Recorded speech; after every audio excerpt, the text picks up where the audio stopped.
અમારે જે કમાવાળો હતો એ ખાટલામાં પડ્યો છે, અમારું કોણ છે? કોઈ નથી.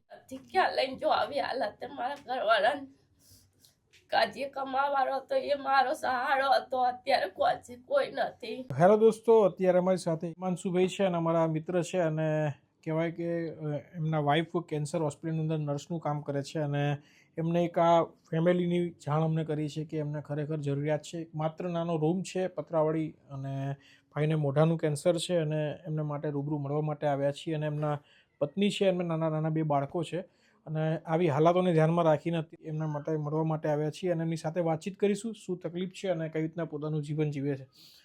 તો તમારાથી બોલાય છે? કાંઈ નથી બોલાતું ને? શું નામ છે ભાઈનું? રણજીતભાઈ પરમાર. રણજીતભાઈ પરમાર. એમના પપ્પાનું નામ ગિરીશભાઈ. અચ્છા. મારું નામ ગીતાબેન છે. મારા છોકરા એ 2 નાના નાના. અમારે જે કમાવાળો હતો એ ખાટલામાં પડ્યો છે, અમારું કોણ છે? કોઈ નથી. અચ્છા. લઈને જો આવી હાલત મારા ઘરવાળાને, જે કમાવાળો હતો એ મારો સહારો હતો, અત્યારે કોણ છે? કોઈ નથી. શું થયું તું એમને? અચાનક કેવી રીતના થયું? કઈ વાંધો, તમે ના બોલશો. શું થયું તું એમને? કઈ રીતના થયું એમને? એમને આ મટાડવું હતું. મટાડું સાહેબ, ઓપરેશન કરીને કઈ કરો. એના માટે તો અમે એમને વાતચીત કરીશું. એમના વાઈફ છે ને ત્યાં. છોકરા અમે જુઓ સાહેબ, અમે તો ભગવાન નથી, પણ અમે શું છે, તમે રડશો નહીં. અમે લોકો સંસ્થા ચલાવીએ છીએ, અને અમને એક મેસેજ આપ્યો છે એમને. તમે તમારે માટે મળવા માટે ને નાની મોટી મદદ કરવા માટે આવ્યા છીએ. અમે ભગવાન નથી, પણ ભગવાનને પ્રાર્થના કરીશું કે જલ્દીથી સાજા થઈ જાય, અને ઘણા લોકો કેન્સરમાંથી સાજા થઈ જાય છે. તો તમે ટેન્શન ના લેશો, માત્ર ને માત્ર હિંમત રાખો. આ બધું એક કુદરતની રચેલી દુનિયા છે, નાની મોટી તકલીફો પડતી હોય છે, અને રડશો નહીં તમે. એમને કેન્સર ક્યારે થયું? આમ 7 મહિના જેવું. 7 મહિના થઈ ગયા. અચ્છા. યાર મને ખબર નથી. એ તો પછી રહેતા રહેતા એમને કીધું કે મને આવું થયું, તો મેં એમને કીધું કે ચાલો દવાખાને. તે કે ના, કે પૈસા પાણી નથી, તો કેવી રીતે જઈએ કે આપણે? તો કોઈ સરકારી મેળો. તે કે ના, પછી જાશું, કે ભાડું તો હોવું જોઈએ ને કને. એટલે નતા આવતા અમે પૈસા પાણી વગર. અચ્છા. 7-8 મહિનાથી આવું છે. કેટલી ઉંમર છે ભાઈની? જાજરૂ બાથરૂમ કાંઈ નથી, બધું હું સાફ કરું છું.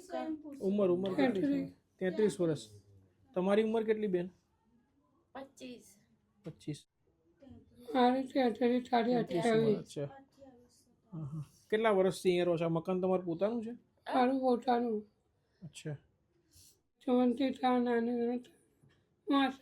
મોટા થયા. અચ્છા. રાશન કરિયાણામાં તમારે જે જોતું હોય અત્યારે તમે લોકો લઈને આવીએ તમારા માટે. રાશન કરિયાણું તમને ખાવા પીવામાં તકલીફ ના પડે. એનાથી વધારે અમે મદદ ના કરી શકીએ, કારણ કે આ જે મેડિકલ કેસીસમાં અમે કોઈ સપોર્ટ નથી કરતા, કારણ કે કાલ ઉઠીને કોઈ પણ જાય તો અમારી એક જવાબદારી કહેવાય. તો પણ કેન્સર હોસ્પિટલમાં જ્યાં પણ અમારે વાત કરી હશે, અમારા જેટલા સોર્સિસ લાગતા હશે તો અમે લગાવીને તમારી સાથે વાતચીત કરીશું. અત્યારે તમારા માટે 6 થી 7 મહિનાનું કરિયાણું છે, અમે લઈને આવીએ છીએ. બરાબર? એટલે તમને ખાવા પીવામાં તકલીફ ના પડે. હા, એટલે એના માટે બી અમે વાતચીત કરીશું. તમારી જે ફાઇલ છે ને આમની સાથે છે, તમે ચર્ચા કરી લઈશું ત્યાં કોને વાતચીત કરવા જેવી છે, શું નહીં, તો એનો રસ્તો કરીશું. હે ને? તો અમે થોડી વારમાં આવીએ રાશન કરિયાણું લઈને તમારા માટે. હે ને? તો 10-15 મિનિટ આપો, અમે અહીંયા નજીકમાં જ છે, અમારી ગાડી લઈને આવો, કારણ કે બહુ અંદર છે, તો અમે આવીએ ખાલી. હા.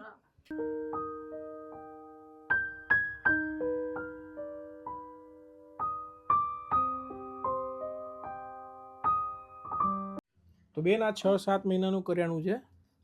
તમને સપોર્ટ મોકલ્યો છે. એમનું નામ રેખાબેન કેસવાલા છે, અને જે યુકેના રહેવાસી છે. અને અમે બધા માત્ર નિમિત્ત છીએ. તો બસ આશીર્વાદ આપો અમને, અને એમને પણ આશીર્વાદ આપો. બરોબર? પેટ ભરાશે, અને આ તમને ભગવાન માતાજી તમને વધુ આપે. અમારી દુઆ તમને લાગે. અને ભાઈ શું કરતા હતા? એક છૂટક મજૂરી કરતા, 150 લાવે, 200 લાવે.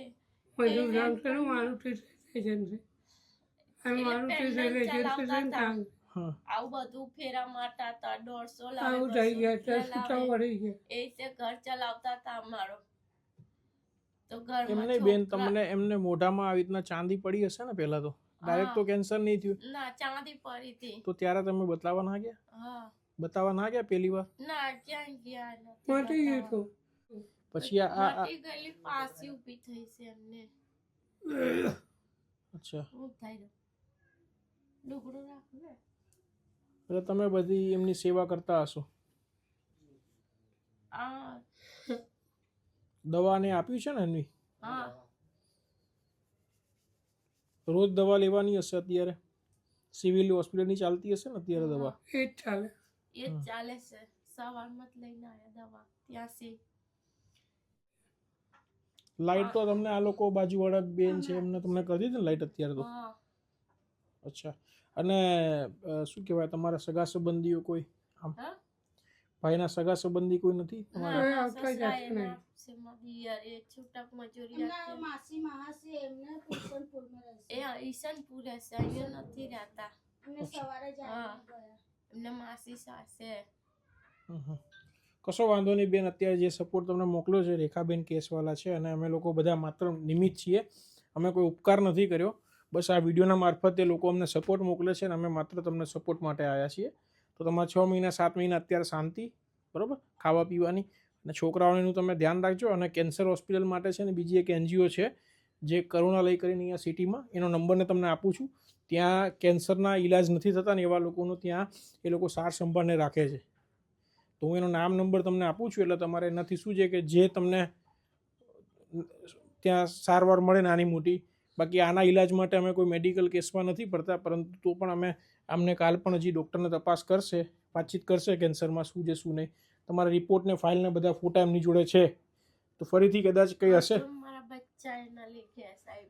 એક બે ડોક્ટરને અમે ફરી વાત હા. કરી જોઈશું કાલે એક બે ડૉક્ટરને એમને વાતચીત કરીને કાલ કહેશે કારણ કે જો આ મેડિકલ કેસ કેવું છે કે લોકો વિડીયોના મારફતે ઘણા લોકોના અમને ફોન આવતો હોય બેન અમે તો નથી આ ભગવાનના હાથમાં છે અમારા હાથમાં નથી પણ અમે જે તમને સપોર્ટ આપ્યો છે બસ એ અમે માત્ર નિમિત્ત છીએ તો ટેન્શન ના લો હિંમત ના હશો આટલું બધું તમે કરો છો તો થોડું લડી લેશો તો વાંધો નહીં આવે સારા લોકોને કેન્સર મટી જતું હોય છે તો તમે ટેન્શન ના લેશો ને દોસ્તો અત્યારે એક એવા પરિવાર સાથે છીએ કે ખૂબ જ નાની ઉંમરની અંદર કેન્સર છે અને ઘણું બધું કહેવાય કે સંકટ સમય ચાલી રહ્યો છે પરિવારની અંદર અને એક મેસેજ મળ્યો હતો મારા હિમાંશુભાઈ એમના તરફથી કે આ પરિવાર છે ત્યાં કેન્સર હોસ્પિટલમાં ઇલાજ કરવા માટે આવ્યા હતા અને અત્યારે એમને ખૂબ જ ઘણી બધી તકલીફ પડી રહી છે એક માત્ર પતરાવાળી રૂમ છે અને બાજુમાં એમના પાડોશી છે ત્યાંથી લાઇટનું કનેક્શન લીધેલું છે અને ઘણી બધી તકલીફના કારણે પરિવાર ભગવાન તમારું હારું કંઈ કરે. વાંધો નહીં ભગવાન તો ચલો અમને નિમિત્ત બનાવે છે અને મોકલ્યા છે અત્યારે એટલે તમે ટેન્શન ન લેશો તો બસ તમારી આસપાસ કોઈ પણ આવા પરિવાર હોય એને